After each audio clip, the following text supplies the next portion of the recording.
will be keeping the actual text on the screen. I didn't leave anything out of the particular chapter. So word by word, we're going to be digesting from Joanna DeAngelis and her topic of Jesus and honor. But before we begin today, I just wanted to sort of connect with the audience a little bit more and have us connect together and connect with the Creator and to connect with Christ and this Christ-like consciousness. So let's talk a little bit about who is Jesus. This is not a rhetorical question. I am asking you, who is Jesus? Any courageous people to want to answer that? Yeah, let's go. Well, we can see him as a very high spirit, honored to serve God. He was one of the chosen to come to teach us, to be with us. As a man, I think he had, at that time, the most, high qualities, all qualities, and the correct words, and mainly behaving actions to pass the message of kindness with some kind of, I won't say toughness, but with determination to last for at least 2,000 years or more. So it was something amazing as model and guide for us. Let me rephrase my question a little bit. Who is Jesus to you?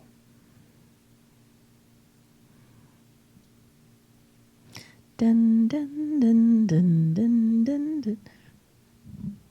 Our model to follow. Our model to follow, absolutely. No one else? Paula, what is Jesus to you? Or who is Jesus to you? He's an awakened heart. I still see the statue I grew up with in my Catholic elementary school of him with this heart that had a sword in it. So I just associate him with the unconditional love that's always there. Leo? I was thinking about this week. I'm actually involved with something in school with religion now, and one of the things that I crossed my mind this week was this relationship that Jesus helped us connect or reconnect with God in a different way.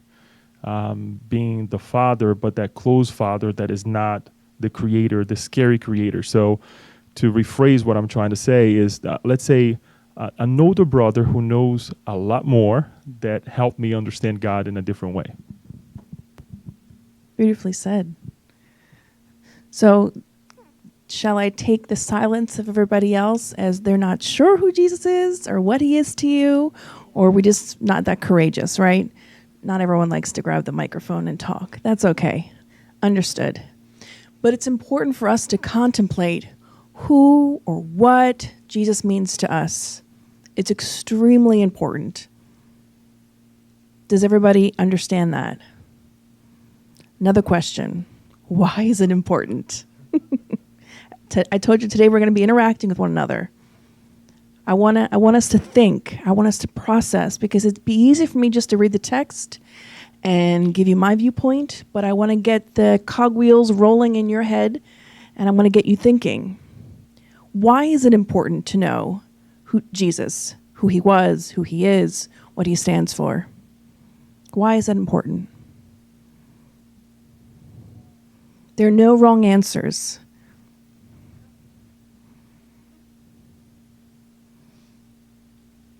No one? Okay, Maria.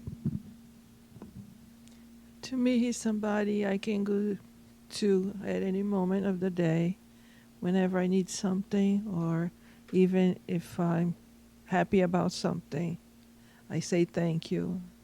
So it's actually someone that I rely on for so much. Thank you for sharing that. Anybody else? Why is Jesus important to know? Teenagers.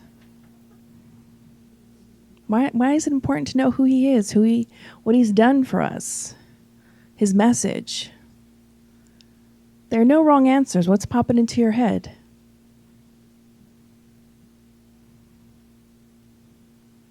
Silence? Okay. All right. That's okay. I hope that you're taking these quiet moments to reflect and think about it, because it's important. It is important for us to connect with Christ, with our model and guide, because he came here for a purpose. As our friends have shared here today, he is like an older brother. He was perfect. He did everything correctly and with everything with a purpose. So throughout this book, Joanna is trying to help us connect more with Christ and everyday life in our days and how he's relevant for today. I have another question. Oh gosh. What is the definition of honor, or to honor? To praise, okay? Respect, okay?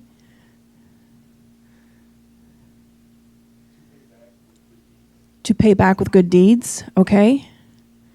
When you honor someone, like you honor someone's memory, or you're honoring your parents, or you act honorably, how are we defining that?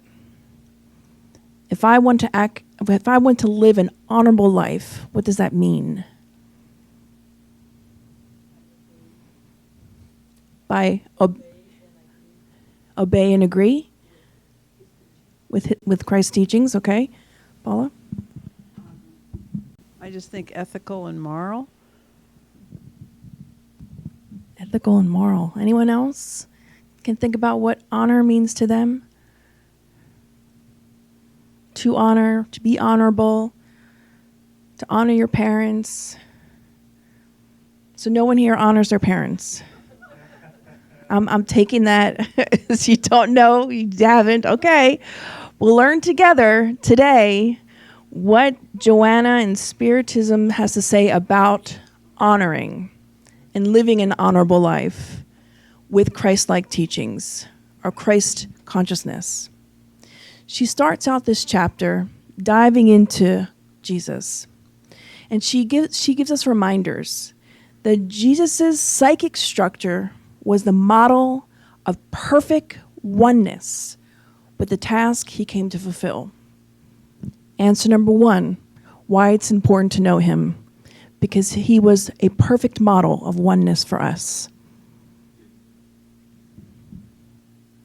He grasped the fundamental laws of life that guided men and women, using words and actions to set a sure course for physio-psychological balance. Number 2 reason why it's important to know him. He grasped the fundamental laws of life that guided men and women. Don't we all need to become more familiar with the fundamental laws of life so they can guide us? And who are we following day in and day out? Because we are all creatures of habit, and we are all influenced by what's around us and what we're watching, what we're listening to, the podcast, the music, our friends. Who are we being influenced by? Although he was the personification of the truth, he did not overwhelm others with his natural superiority, nor did he impose on their individuality, which became, if anything, more independent. This is a vital piece of information about Jesus' ministry. He never forced anyone to believe as he did, and he never imposed upon anyone's conscience. He never made anyone feel bad and said, oh, you're going to go to this dark place, or you're going to go here, or you're going to suffer in hell, or, if you don't follow me, you're a bad person. He never imposed. And these are the behaviors that we should have. As Spiritists, as Christians, we should never impose our beliefs on anybody, but just live the teachings.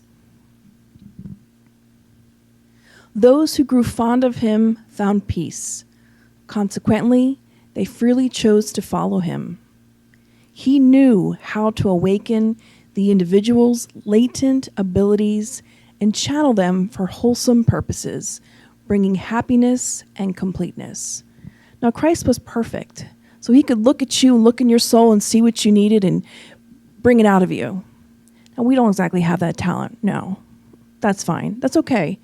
But we can look at our brother or sister or their, friend, neighbor, and try to think about the good that they have within them. Because they say, and we learn through the Spiritist literature, that even the most perverse human being has even a little bit of good inside them that's just ready to sprout. So there's good in everyone, however perverse they may be.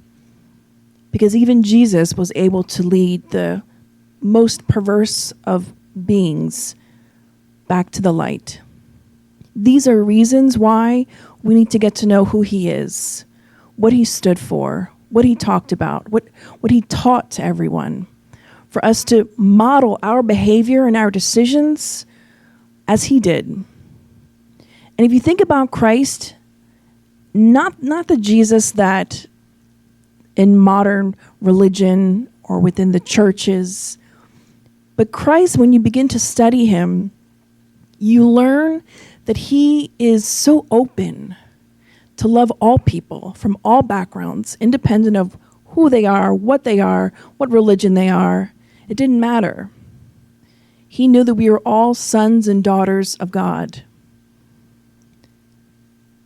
And Joanna ends with, the parables that he told, containing his living lessons, are still apropos for today's problems, because their coherent meaning and guidance may be applied without any conflict of time, place, or person. What does that mean? The parables that he told 2,000 years ago are still applicable for us today. We are not that different. In some ways, we are not that different from people back in 2,000 years ago. Our desires to get married, have children, get ahead in your job, or get a job, studying, reading, whatever it is. We're not so far off from those from the past. And Joanna will talk a little bit about that as we go on. Modern people more or less continue to have the same aspirations and necessities as their ancestors, except for a few achievements over time. So we are the same people from before. We have the same kind of aspirations and necessities. That's why Jesus' parables are still applicable until today. For that reason, they still face needs and insecurities that perturb their emotional structure. To attain inner emancipation, inner freedom, they need the light of knowledge and courage in order to honor themselves by decisively pursuing their objectives. And we're going to talk about this because in order for us to decisively pursue our objectives, meaning our goals, we have to set them. What's important to you? What are you reaching for? What are you working towards? And are we using the light of knowledge and courage in order to honor ourselves and live honorably? Something we're going to talk about.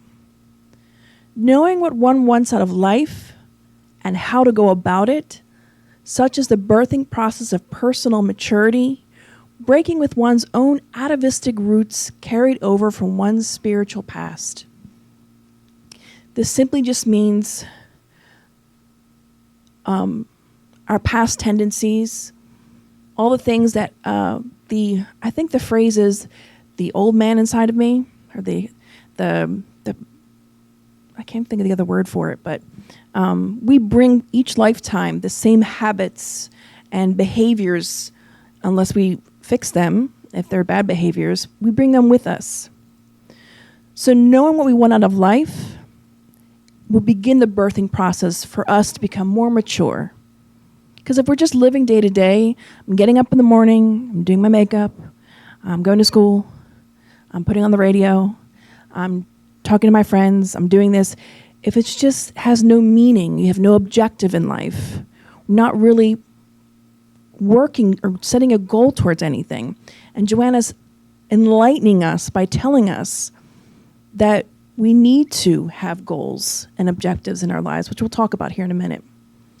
For this effort, honor becomes an unparalleled inner guide that propels one forward without delay. So remember, we talked about what is honor? What does it mean to honor? Because Joanna alerts us that honor becomes an unparalleled inner guide. So if we don't know what the word honor means, we're going to know what it means by the end of tonight or in a few minutes, because it's so important. For those who might not be able to see the bottom line here, what it says, I'll read it again. For this effort, honor becomes an unparalleled inner guide that propels one forward without delay. So honor gives me guidance to move forward in life. So I need to know and understand what that word means. To me, under the light of Spiritism, what the Webster's Dictionary also has to say about it as well. It's important for us to connect with these ideas. That's why in the beginning I asked, who is Jesus to you? What does honor mean to you? For us to connect with this message. Because it's all about inner emancipation. Who doesn't want to feel free of their burdens, of their guilt, whether conscious or not, feeling bad for things we've done in the past, or just having feelings that are just not good? You just want to feel free. You want to feel light. Is there anyone in this room who does not want to feel that? Just curious. Wanted to poll the audience. So everybody wants to feel free, wants to feel emancipated from a heavy load perhaps you've brought from a past life. Is that, yeah? Can we say yes? Most of us? Yeah? All right. She's giving us the guidance for it. She goes back to Jesus and says, when Jesus broke with the constraining ties to his family, albeit without neglecting his moral and social commitments to them, he demonstrated the greatness of his courage resulting from his personal honor. When his family, unaware of his ministry and doubtful of his mission, came looking for him, hoping to interrupt his work of laying the foundation for the good news in the people's hearts, someone said to him, "Your mother and brothers are here asking for you." So that there's that famous passage. A lot of people utilize this particular passage in the Bible when Jesus talked about honoring thy father and thy mother, and people sometimes think, well, Jesus wasn't honoring his family, because when they came to the synagogue looking for Jesus, wanting to, as Joanna says, interrupt his work, he asked the question, who is my mother? Who are my brothers? He took that opportunity for us to think deeper. And that's what we're trying to do here tonight, to get us to think a little bit more deeper into our understanding of Christ consciousness, how to live our life in an honorable way, and connecting those two things together. The time had come for him to make an unwavering yet honorable decision, allowing him to ask calmly, who is my father, my mother, my brothers, except those who do God's will? So Jesus did not dishonor his family here. He simply was utilizing this as an opportunity for us to think deeper into blood ties and spiritual ties and what that means for us. Everyone's astonishment did not perturb him. He carried on as if nothing happened. And this was often the Christ's attitude towards all people or all things in life in his life that try to perturb him. He carried on. He kept moving. He kept spreading the word despite what was happening. Joanna starts by defining for us in a very simple sentence: honor is the courage to choose what is best. Let's let that sink in for a second. I really want that to sink into our minds. You can read it again on the screen. Honor is the courage. Now what does it mean to have courage? That's strength to choose what is best.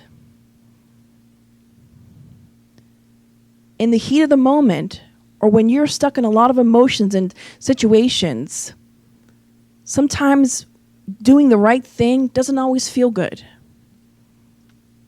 And sometimes doing the wrong thing feels good because of old behaviors and beliefs that we have in our mind. Most of our issues in society revolve around relationships. And how many times can we note or think of in a relationship, whether it's a friend, coworker, colleague, a spouse, partner, whatever, have we had not had the courage to choose what is best? We did what was easiest. We got angry. We yelled. We screamed. How many times do we take the higher road? That's what she's talking about. The courage to choose what is best. That is living an honorable life. Reflect for a second in your mind and think about whether it's your high school, your friend group, your work. Are we making choices that we feel that we're living honorably? Now, this isn't for us to feel bad about ourselves and feel like we're terrible people. No, that's not what Joanna wants. She just wants us to reflect more, to be self-aware. She goes on to say, hesitating between those who wanted to hold him back and those who needed his presence and lessons will mean the lamentable failure of his objectives. She's referring to Jesus here. There was no disrespect toward his family members who, presumptuous, fearful, and not having previously consulted him, disrespected his choice as an independent man that had come on a mission whose end he never denied, humiliation, the cross, and death. His honor led him to carry on, even as he struggled against every hostile factor.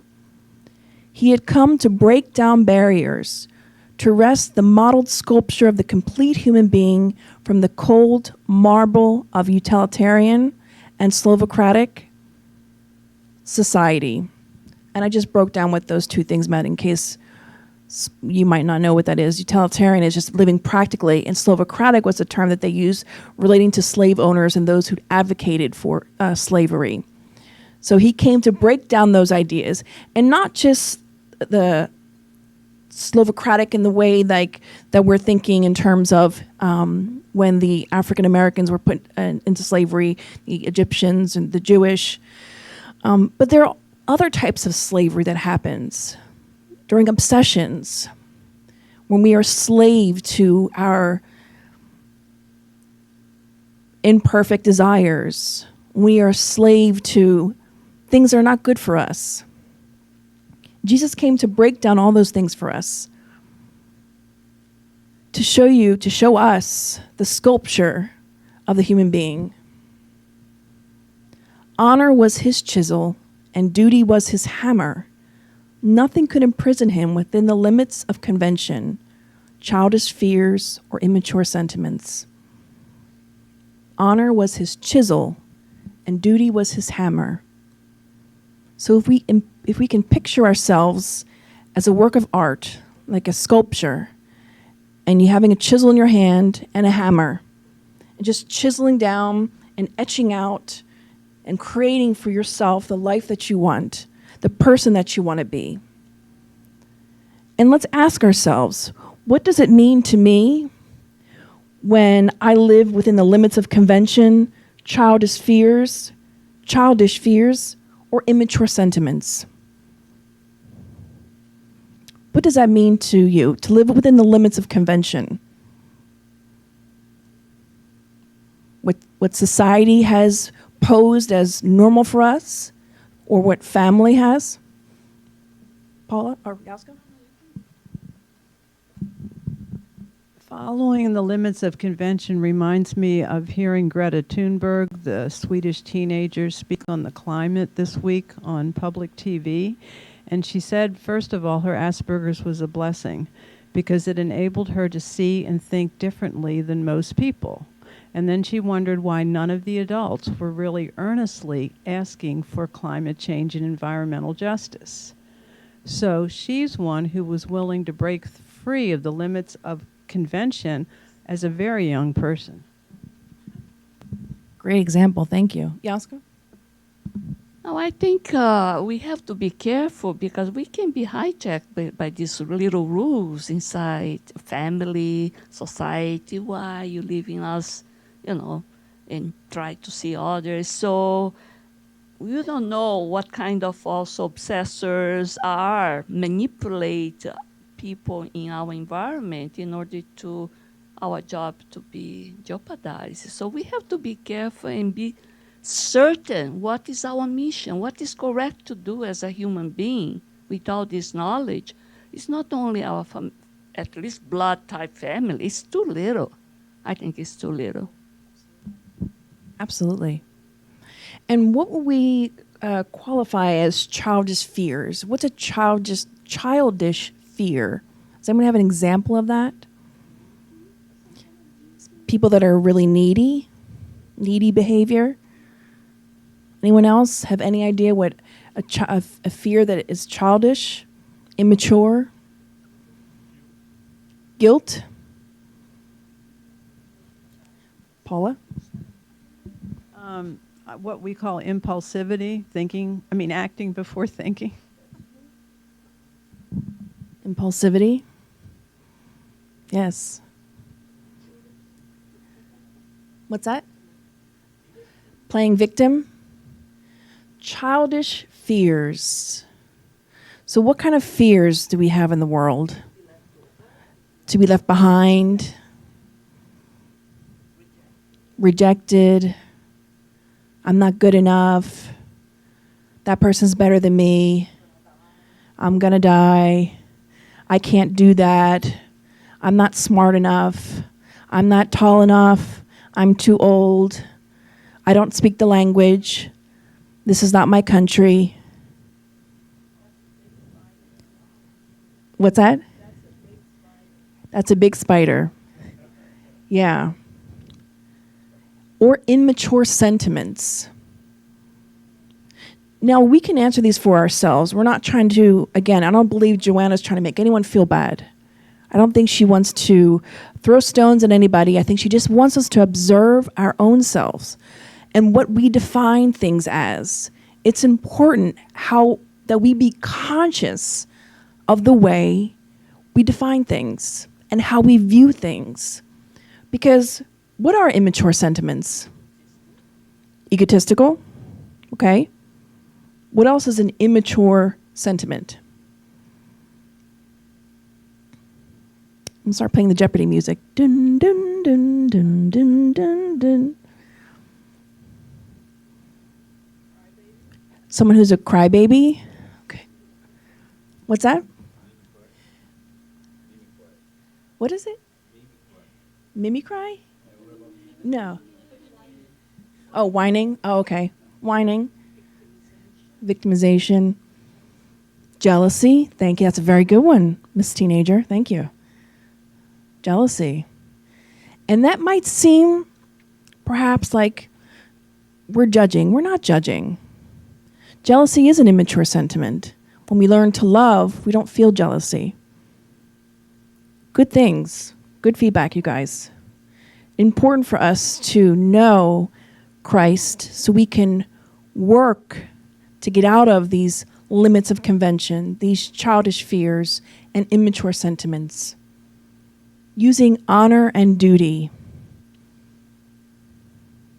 That's how we're going to begin to break down these enslaving things. 20 centuries later, he is still the same sculptor of souls, shaping the marble of lives in order to set them free. So he is just as pertinent and relevant. His teachings are just as real and good, and he's still doing the same work that he has been doing when he was on planet Earth, helping to shape people, for them to be better.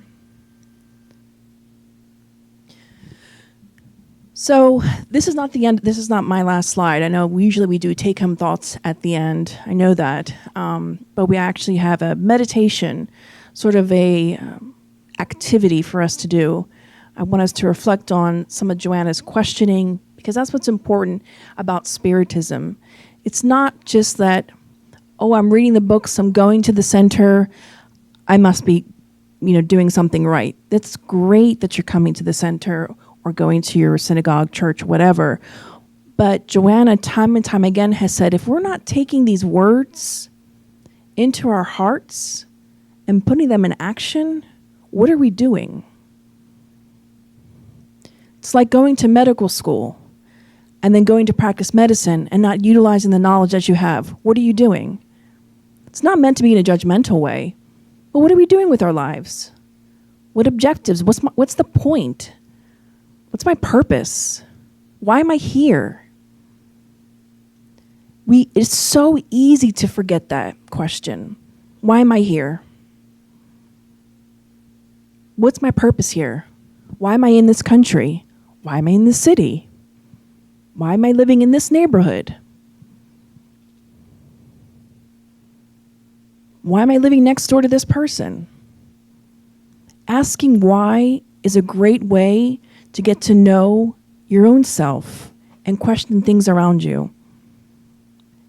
It's becoming more awake and more aware. But let's see what Joanna has to say in terms of some take-home thoughts for today. Your honor should be molded on his. So how we live, remember, honor is to choose what is best. So we should mold how we honor others and ourselves the way that Christ did with Christ consciousness, choosing what is best for our lives, not what is easiest or closest to us, but choosing what is best for us.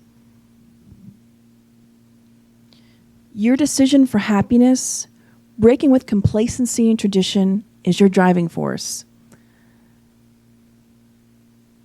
We've talked about this before, that one of the hardest things to overcome in life, especially when you're under some form of obsession or disturbancy, spiritual, mental, what have you, the most difficult thing is to get that person to want to make the decision to be happy. Because oftentimes we carry guilt from previous lifetimes, or perhaps this lifetime. But we carry this guilt that imprisons us, that holds us back from being happy. But if we make this decision for happiness, we break with complacency, which is just doing the same thing again and again, or just not wanting to get out of your comfort zone, we break with that and with tradition, that can become your driving force. Now, traditions are not bad, but sometimes we need to break tradition for us to move forward in our lives, to reevaluate, rethink how we're living our lives. She says, go within and scrutinize your conscience, your inner guide, in order to find out what you really want, what is best for you, and how to get it. So how many of us, you don't have to raise your hand if you don't want to, scrutinize your conscience? Do we know what to scrutinize means? Anybody? To teach? Ditch? Oh, examine? Yeah. Mm-hmm. Analyze. Dig deep. How many of us have ever done that with our own consciousness?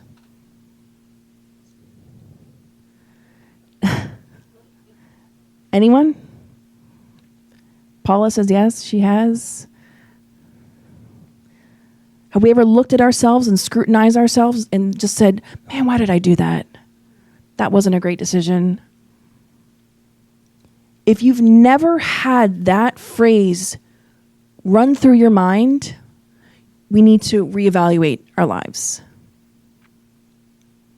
Because we need to take this opportunity to this life that God has given us, to scrutinize our conscience, which is our inner guide, it's our inner compass, to find out what we really want out of life. How do we set goals? So we have some teenagers here. I mean, how are you setting your goals for your lives? You're thinking about college, you're thinking about, maybe not everyone's thinking about college, perhaps college, or what you want to be when you're older. How are you all choosing those goals? Are you choosing it based off of what you read about, what your friends are talking about? Or is it just something that you feel so inclined and passionate about? I'll give you an example. As early as I can remember, since the age of 3 or 4, I always wanted to be a nurse. That has always been in my mind. It was a goal I always wanted since I was very little. There was never any doubt. It was unwavering, and that I just always knew. So I knew that was what I really wanted to do with my professional life, because I also wanted to be someone that helped people. So it kind of worked both for me professionally and on a spiritual level. And it was what was best for me. But how are any of us making those decisions? And it doesn't matter how old we are. Age is just a number, because our souls are like 1,000,000 years old. So age is just a number for the physical body. It doesn't really have a whole lot of relevance. So this is not a rhetorical question. How are we finding out what we really want, what is best for us, and how to get it? How are we setting goals for ourselves? Are we going to our friends and asking what they're doing?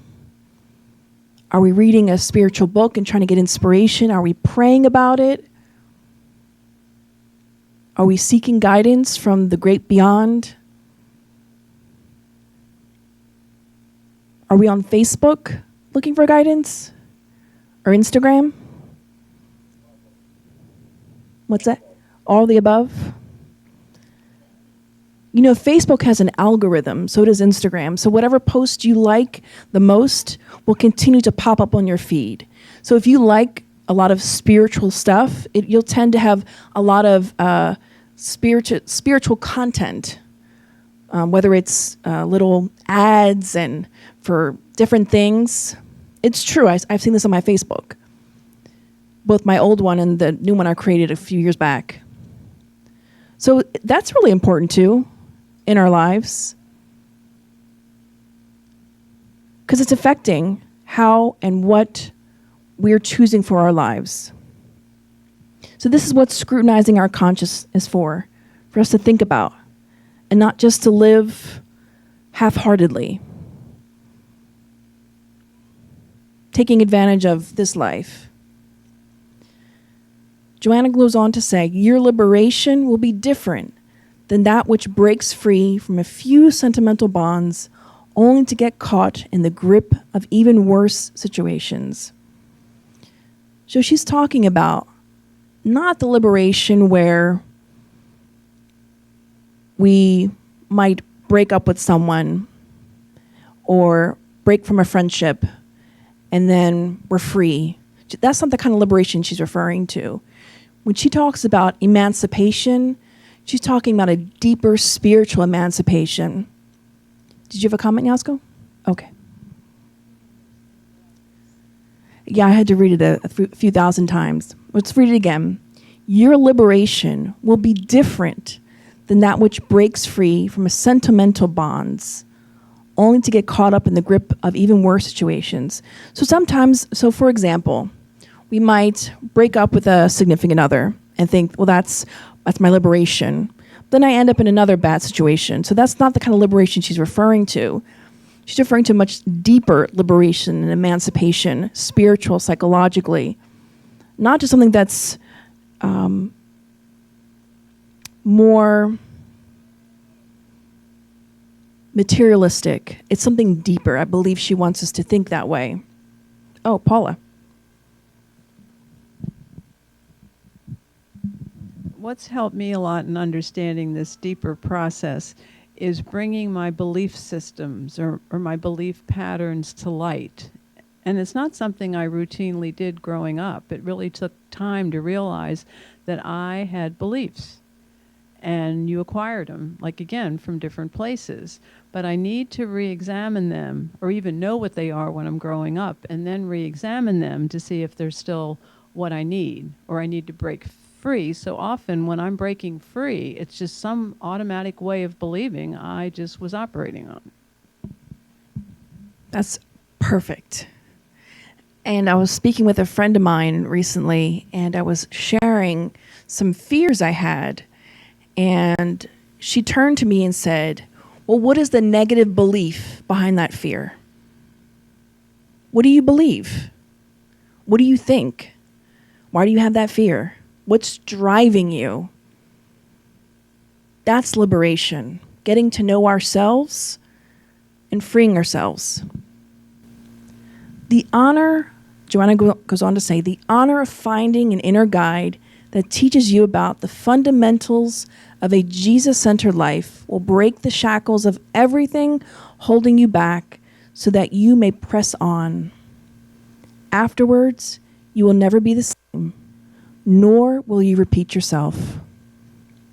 If we have yet to have this experience, it means we have yet to scrutinize our conscience, decide what is best for us, and how do we get it, what we really want. Connecting that with Christ consciousness, connecting that with the morals and the ethical beliefs that Christ lived, and living honorably. If we don't feel that shift, we need to re-examine ourselves. And we're not saying that, oh, you're a bad person if you haven't felt it. You're doing something wrong. No. We're human beings. We're living our lives. We can get easily distracted for long periods of time, for years on end. But here we have this free resource to help us in life. People pay thousands of dollars over the years for therapists, medications, going to retreats and things like that. But here we have the Spiritist teachings bringing to us, telling us how we can easily connect with this higher power, with this Christ, Jesus, and trying to live honorably as he lived. The awareness of duty will manifest in the honor of following standards of respect for everyone and everything in complete freedom under Jesus' leadership. I'll read that again. The awareness of duty will manifest in the honor of following standards of respect for everyone and everything in complete freedom under Jesus' leadership. We will inevitably change who we are, how we're leading our lives when we follow Christ. It's inevitable. It will happen when we truly live that Christ-like consciousness. So we're going to do a little meditation. And let me see how much time we have here. Let me see. I'm just trying to debate if we want to turn the lights out, but I don't think we necessarily need to unless you guys wanted to put the music on or...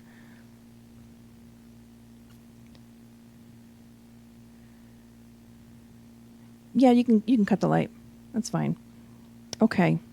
Let us reflect together. Here is the reminder, and this is sort of the takeaway, at least one of the takeaways from today, I hope, that you can take home with you and meditate further about, is the following. And this is a text that I brought earlier in the presentation. Go within and scrutinize your conscience, your inner guide, in order to find out what you really want, what is best for you, and how to get it. So we're going to do a silent activity, or we're going to take a moment to reflect about the following questions. What do you really want out of life? Think about that for a second. If I called on you right now and asked you, what do you really want out of life? Independent of your age or where you're at, what you've accomplished or not, what do you want out of life? Ask yourself that question. What do I want out of life? I want to get a degree. I want to find a partner. I want to be a better person. I want to find a great house. It's important for us to reflect what it is we're working towards and to readjust if needed for higher purposes. Can we all picture in our mind what you really want out of life? Can each one of us picture that in our mind? No? Yes? What is best for you? What are the best things for you that work for you in your life? When we think about what we really want out of life, is that what's best for us? It's a call for us to reevaluate our desires, goals, objectives. Think about what you really want out of life and question your conscience, which Joanna reminds us is our inner guide. So we don't really need anyone else to tell us. We have that inner guide within us to let us know what is best for us. Because deep down, we know that answer. Even if it's deep, deep, deep, deep, deep down, we have that answer. And we know what is best for us or not. Third question. How can you go about getting it? So if you reflect on what you want out of life, what is best for you, how can you go about getting it? This brings us back time and time again when Joanna reminds us how important it is for us to set goals for our life. Daily, weekly, monthly, yearly. It's important to know what they are for us. I ask this question a lot when we're interviewing for positions at my job. I often will ask the interviewee, what are your long and short-term goals? And it tends to be that one question that people spend the most time having to really think about. Which makes me think maybe we're not setting goals for ourselves. Maybe we don't even know what they are.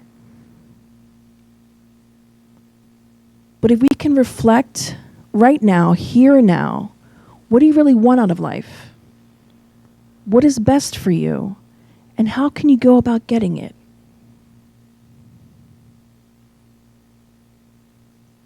Honor plays a big part in this.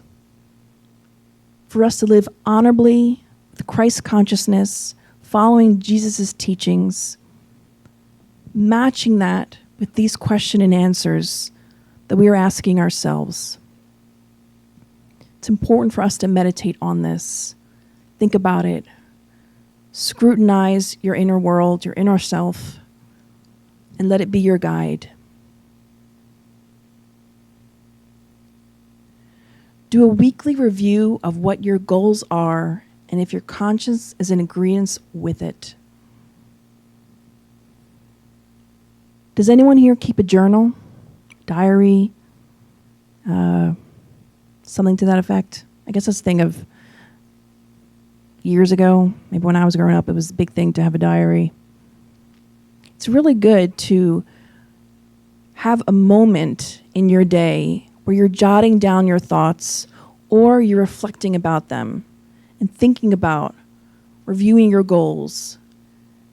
And if your inner guide is in agreement with it. These are things for us to meditate about that Joanna is telling us. It's not me. It's not Kirsten. I'm not telling you this. This is Joanna, the higher spirit, the psychologist of the soul, for us to do this inner reflection. So, let us now close our eyes. We're going to do another short visualization and lead us into our passes. I'm going to ask them to play the music in the back as well, just to lead us through this meditation.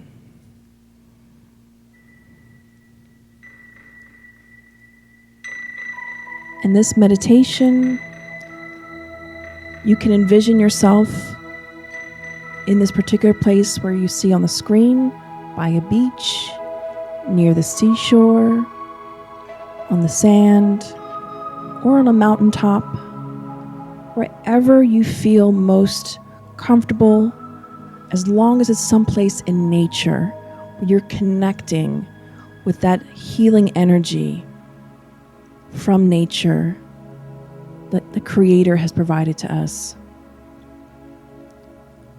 Find yourself in a place in nature where you feel most calm, most at peace. Picture that now in your mind. Put it on the screen of your mind. Surround sound it. 3D it. Allow yourself to smell all the aromas around you in this place. Whether it's fresh flowers, or the smell of the ocean, or the grasslands. Be present in this moment with nature. And as you sit there, enjoying the scenery, the calmness,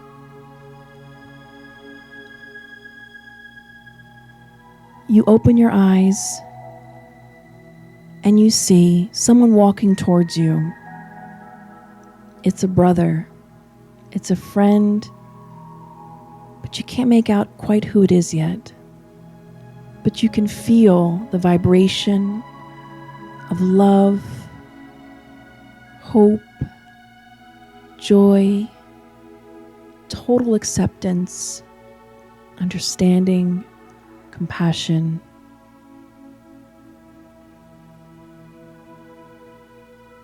And before we know it, He is before us, and He is Jesus. In whatever form we see Him as, His crystalline eyes that are able to reach into our soul, to reassure us, to bring us peace, to remind us of our purpose in this life, and to take advantage of this opportunity that we're given in this life with all those that are in our lives, and utilize them as tools for our own betterment.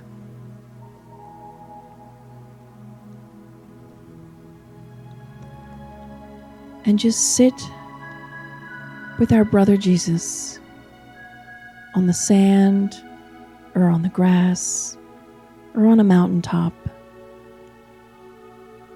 and allow this quiet moment and these healing vibrations to surround you and to touch the innermost parts of your soul. And allow Christ to speak to you, to speak the words that you need to hear, to speak to your inner child that is broken or missing something or needing something.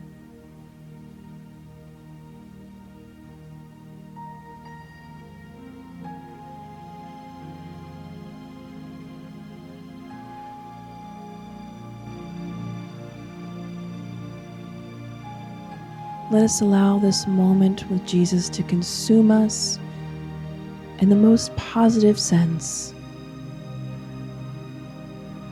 so we can connect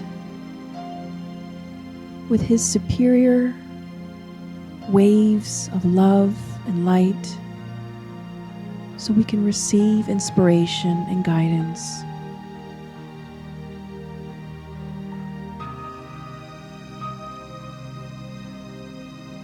Now, let us come back to the present moment, here in this room, being present here together, and let us prepare for our moment of passes.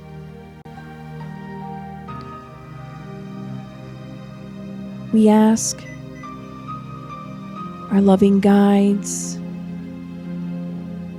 our spirit directors, workers of love and light, to share their healing energies with us at this moment. And as we await to be called, let us continue this meditation with Jesus, sitting in silence, talking mind to mind, heart to heart. And we call our practitioners to come and serve at the front. And again, ask those who are waiting to be in silent meditation or in prayer or thinking about something positive.